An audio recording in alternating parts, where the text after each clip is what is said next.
Hey, good morning, folks. Today I'm mixing up some cover crops for my chicken tractor. Sorry, it's hard to see out there. And the soil here is it's not compact, but it's full of these fibrous roots. And here's what I'm talking about. And it's super difficult for a seed to germinate and then penetrate through this mesh of just seems like to me like dead roots. It's really bizarre. I showed you in a video before last, I think. And so what I've done is I had composted the chickens, they mixed it all around, pooped in it, and so we've got this, you can see kind of a square here. That's where that layer of compost is. So we're gonna put seed down, water it. It has a thin layer of medium to sprout in and get started, and then it's gonna have to start penetrating. So I'm planting stuff with deep roots, so daikon radish is known to go in and break up soil, which allows water to enter the soil. And then I'm going to be planting some sunflowers and a bunch of different things. So let's go mix up our cover seed mix, and I'm going to kind of quickly go over each seed type and the purpose of that seed. All right, what we got here is sunflower, and I'm just going to take a very small amount of sunflower because most of those will not sprout. In fact, I think squirrels are going to eat a lot of that.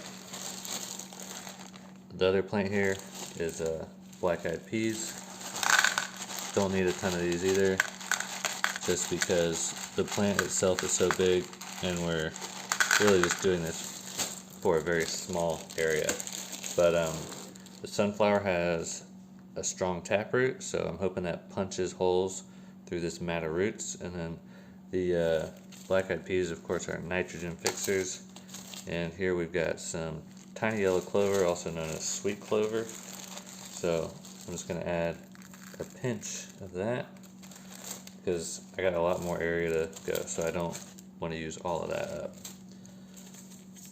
This is just some random flowers I found, and we'll just toss some of those in, save some of them, whatever, see what they do.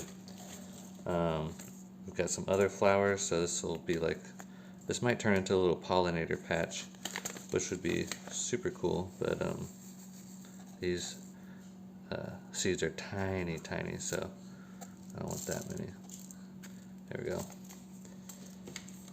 This is known for growing in just garbage soil, the blanket flower, so grab a few of those, toss them in.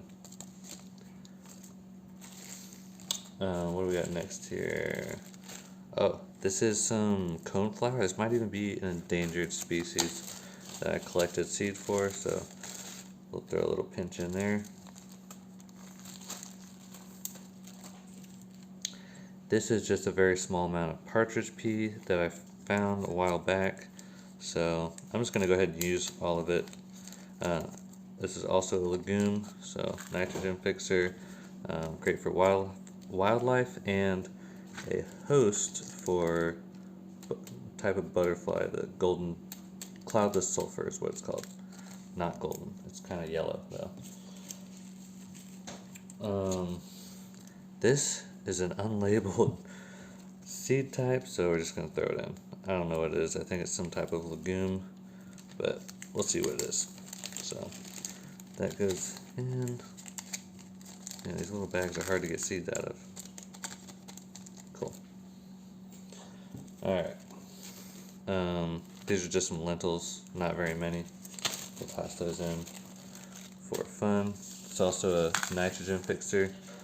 So I think we've got like 3 or 4 nitrogen fixers so far. And I'm going to throw some of this okra in here, because okra, like the sunflower, has a deep taproot, but I don't expect them to make it past the frost, which is fine. And then something actually, I didn't show this, but I already put down some daikon radish in there, which also has a big taproot. So that should break up the soil. Some more lentils, just for fun.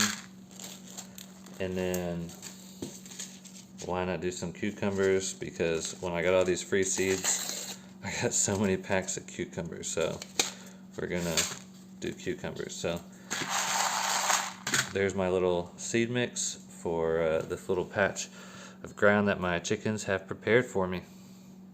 Alright, so this is the spot we have prepared. Here's my seeds.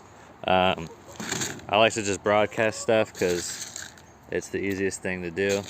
So I'll just grab little handfuls, toss some in that corner, toss some along here, and I really just try not to worry too much about stuff. We're just using a very small area here.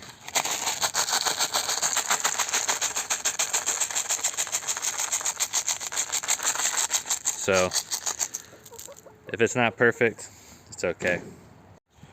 All right, just gonna take my trusty rake here, and we're just gonna kind of rake things around, trying to get it even, and get some of these seeds covered up. And if I see a few, especially the black-eyed peas, I'll usually see a few on the surface, and I just don't really worry about it too much. They can sprout in pretty shallow areas. So, all right, now that's raked in, we gotta water. Heyo, we gotta get this on the right setting. What are we looking? Shower, that's what we want. We don't want to blast all this, we just want to soak it. There we go. So, let's get this wet. Man, even with all this extra soil and compost on there, there's areas where the water is just sitting. And you can see it's just running off right there. It's like, get away. But this is definitely much already better than just what it was.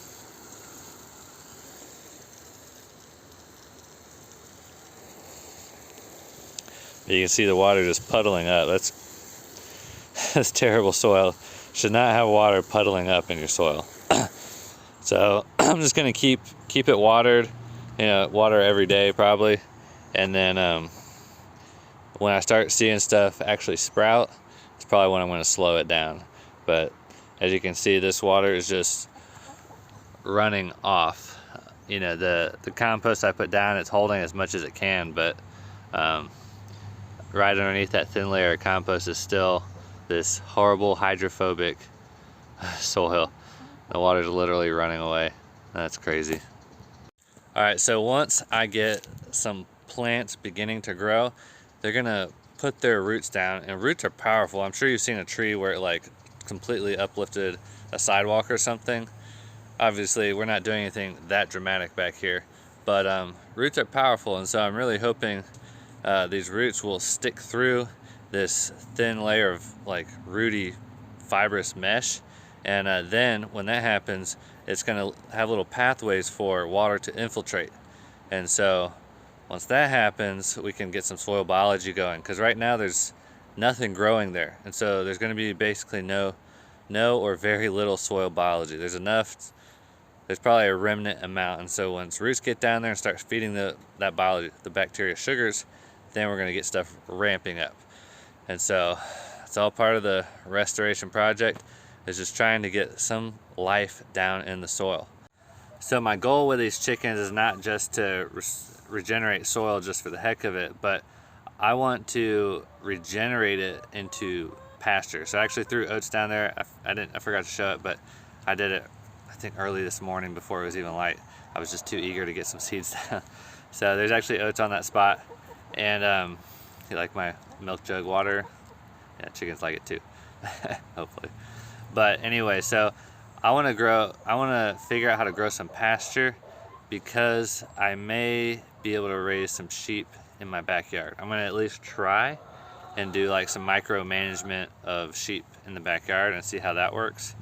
And I think if I can get my cover crops going really good and manage it really well, this is actually, I think this is 1/5 of an acre, this lot, with a house on it as well. So I think it's like a 1,300 square foot house. So whatever that comes out to be. But basically I'm dealing with less than 1/5 of an acre, which is really only enough for 2 sheep to live on. But I'm thinking if I could like double the amount of forage that that you know, all these stocking rate websites are assuming, then I could actually have more than 2 sheep, and that would be really cool if I could manage sheep in the backyard. So that's why I got these chickens, and I got this large space of bare dirt, and I need to start growing stuff on them ASAP. And yeah, so, and once I get some stuff growing, then, you know, that'll bring in insects and pollinators and all this stuff, and then I think I could actually run my chickens with the sheep, and that would be something really cool. Anyway, this isn't a crazy project yet, but to me it's really exciting because I'm going from bare, dead earth, I really don't even know how it got like that, to hopefully to some lush pasture that could support an herbivore. So that's pretty exciting to me.